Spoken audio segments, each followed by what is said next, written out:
एक छोटे से गांव में एक गरीब परिवार रहता था। उस परिवार में रामू और उसकी बीवी सीता उसके बेटे चिंटू के साथ रहते थे। उसी गांव में एक तोता भी रहता था। उसका नाम था रघु। वो किस्मत का धनी था। जहां भी जाता वहां किसी भी चीज की कमी नहीं पड़ती थी। एक दिन रघु उड़ते उड़ते उस गरीब परिवार के घर गया। रघु सोचता है, अरे वाह, लगता है यहाँ आज बहुत अच्छा खाना मिलेगा। मैं पेट भर के खाऊंगा। वो एक कटोरी में रखे अमरूद देखता है। अरे वाह, अमरूद मुझे तो ये बहुत पसंद है। मैं तो इसे पेट भर के खाऊंगा।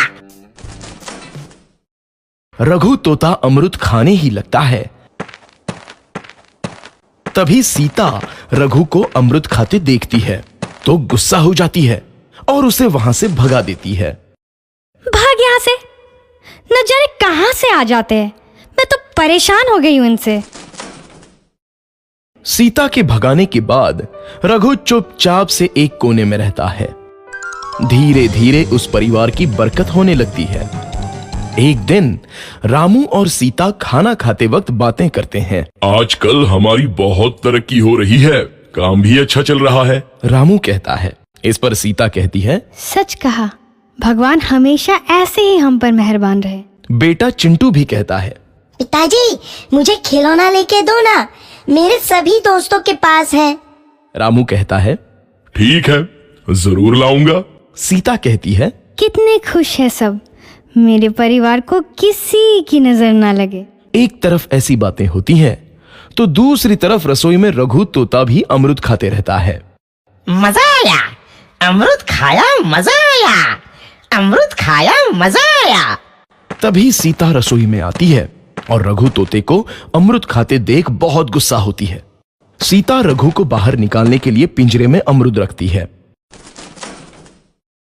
रघु जब अमरूद खाने लगता है तो पिंजरे का दरवाजा बंद हो जाता है और वो उसमें फंस जाता है। मुझे बाहर निकालो, मैं यहाँ फंस गया हूँ, मुझे बचाओ। अगले दिन सीता पिंजरा उठाकर बाहर दूर उस रघु को छोड़ देती है।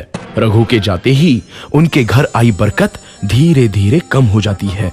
उन्हें बहुत घाटा होता है। सीता कहती है, ये क्या हो रहा है, अचानक इतना कैसे बदल गया? अभी तक तो सब कुछ अच्छा चल रहा था। रामू कहता है, लगता है भगवान हम पर रूठ गए हैं। चिंटू भी कहता है, लगता है अब मुझे खिलौने भी नहीं मिलेंगे। और वो रोने लगता है और बाहर चला जाता है। कुछ दिन बाद रघु तोता फिर से उस घर में आता है। वापस आया, मैं वापस आया, अब मैं जमकर अमरूद खाऊंगा। रघु सीधा रसोई घर में चला जाता है और अमरूद खाने लगता है। कुछ देर बाद सीता रसोई में आती है और रघु को देख कहती है, एक तो घर में पहले से इतनी दिक्कत चल रही है और ऊपर से ये तोता मुझे और परेशान कर रहा है। सीता रघु को वहां से भगा देती है। रघु उड़कर किसी कोने में छुप जाता है। कुछ दिन बाद धीरे धीरे उस घर की बरकत वापस आने लगती है। काम भी अच्छे से चलने लगता है। एक रात जब रघु तोता अमरूद खाने जाता है तो पिंजरे में फंस जाता है। ये लोग आखिर चाहते क्या हैं? एक तोते को शांति से अमरूद खाने क्यों नहीं देते? मैं कौन सा चोरी कर रहा हूँ? बस अमरूद ही तो खा रहा हूँ।